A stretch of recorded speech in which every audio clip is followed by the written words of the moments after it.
Okay, so then how do we resist imperialism? And we do that in the same way we must resist another structure, that of racist carceral logics.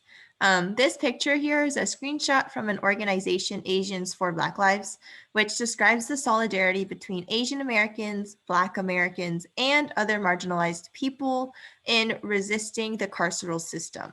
It states that the relationships between racist, militarized police forces waging wars on Black people are not divorced from the imperialist forces waging wars in our homelands. It demands that we resist both. To explain racialized carceral logics, we have a few examples from the 1940s and World War II. So beginning in 1904, the US established the first border patrol as a way to keep Asian laborers, specifically Chinese immigrants, from entering the country. The inspectors, usually called, quote, mounted Chinese inspectors, operated out of El Paso, Texas, and enforced the Chinese Exclusion Act. According to the United States federal website, these patrols were the precursor of ICE. And then another example happens in World War II in 1942, when on February 19th, Executive Order 9066 forced 120,000 Japanese people, 62% of whom are American citizens, to be relocated and incarcerated in internment camps. Chinese people began wearing, quote, I'm Chinese, no Jap pins in order to differentiate their own Asianness.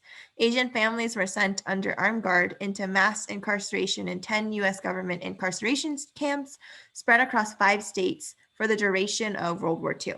Resistance to the injustice takes place at relocation centers in Boston, Manzanar, and Hart Mountain.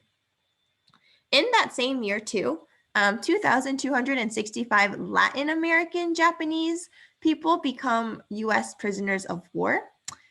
Persons of Japanese ancestry were removed from their home countries in South America, from countries such as Peru, and incarcerated by the US federal government as hostages in a prisoner of war exchange plan.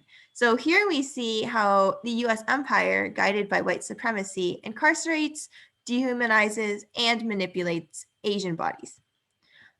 Also, Dora and I do not want to historicize Japanese incarceration in the same way that many US textbooks do. We want to highlight continuities in racist carceral logics.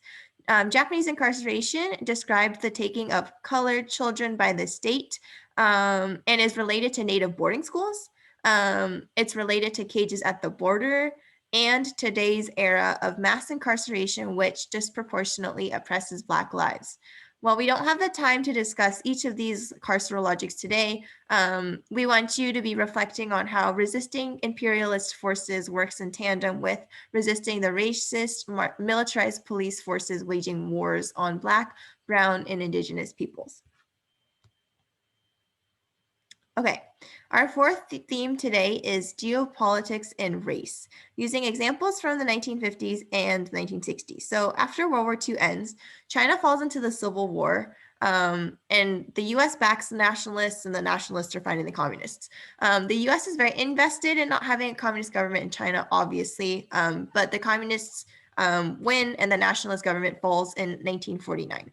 Afterwards, the US breaks off diplomatic ties with the newly formed PRC and grants refugee status to 5,000 highly educated Chinese immigrants. However, at the same time, the FBI and the CIA start policing Chinatowns in order to monitor if Chinese people are, quote, communist spies. Cultural organizations, money sent back to relatives in China, and pro-China newspapers are suspicious to these agencies of the government because anything that is pro-Chinese or anything related to cultural pride is equated to communism. This is an example of how conditional it is to be Chinese in the US because white supremacy doesn't hesitate to cut us out when our home country is perceived as a political enemy.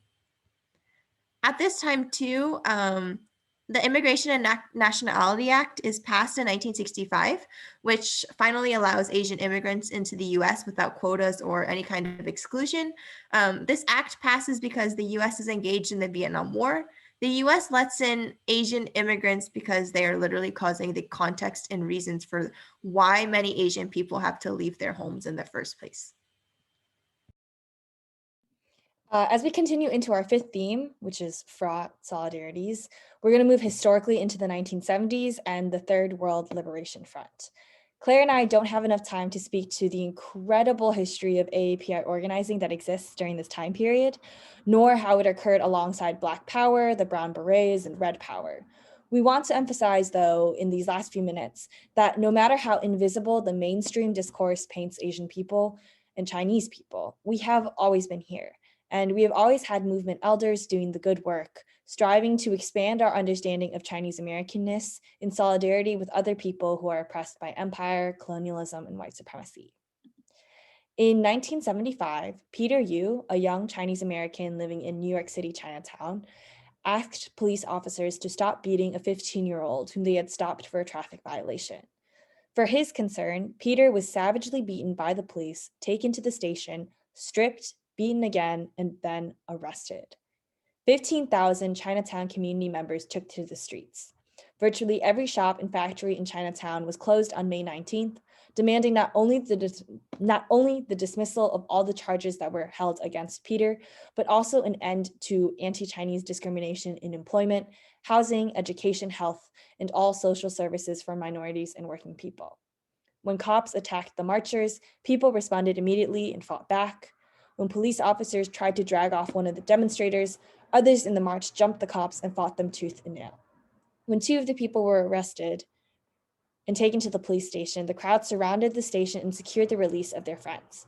Protesters chanted, "Fight police brutality, fight all oppression." They were not just fighting for Peter in this one incident, but for the broader structures that discriminated against Chinese people and against others as well. The questions that we have posed about the logics of land, labor, and empire, and the structures of capitalism, imperialism, racial domination, gender oppression, labor exploitation, war, and social movements both expand and mark obsolete limited notions of our Chineseness, of our Americanness, and our understandings of history and our place in it. In the chat or unmuting yourself, we would love to hear some reflections from you. Possible questions that we have are, what do you think, given this history, is the greatest challenge to anti-imperial Chinese American organizing today?